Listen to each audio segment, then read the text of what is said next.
The Two Colonels is the first of two narrative DLC packs for Metro Exodus. I could not find a way to download this individually, so I believe that the only way to purchase this is to get the Season Pass for $25. And that's a hefty price of entry, especially considering we haven't seen the second DLC yet. If you've beaten Metro Exodus' story mode, I'm sure you remember Kirill, the boy that shows up towards the end of the game. Well, this DLC has you playing as his father, Colonel Klebnikov. I don't really know how to pronounce it. Shouting. They beat him up and took all the green stuff anyway.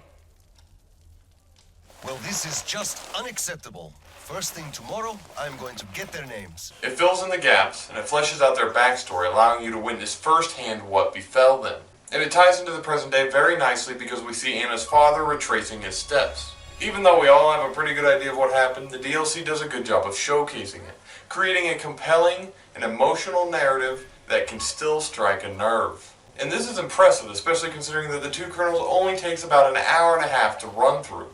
I know, but we follow the rules. I found the cash, sir. He does have some.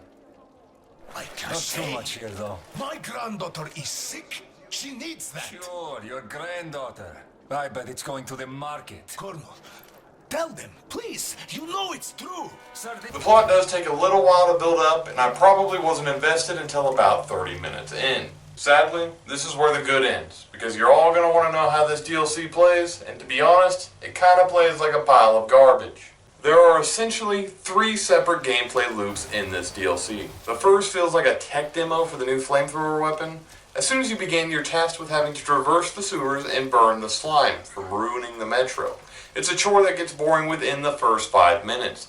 Trouble is, it drags on, and the only enemies you encounter through this whole little bit is some annoying tentacle monster things that shoot slime at you.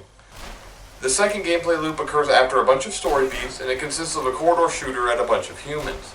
The encounter is almost laughably bad because the AI is awful, and you basically just walk forward, shoot a couple waves, and rinse and repeat.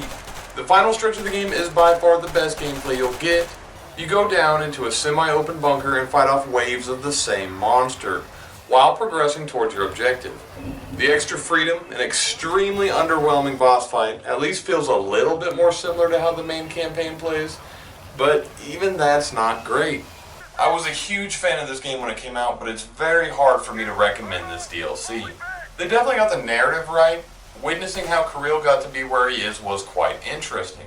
And despite already knowing the outcome, it was very emotional. But every single bit of the gameplay in this DLC was seriously lacking when compared to the main campaign.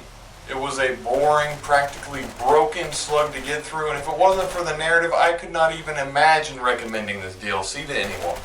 As it is now, if you're a huge Metro fan and you're just dying to get back into this game world, then maybe give it a buy, but just keep in mind that the gameplay is a serious dip in quality. Let's all just hope that the second piece of DLC is a more cohesive package. And on that note, the Two Colonels gets a 50 out of 100.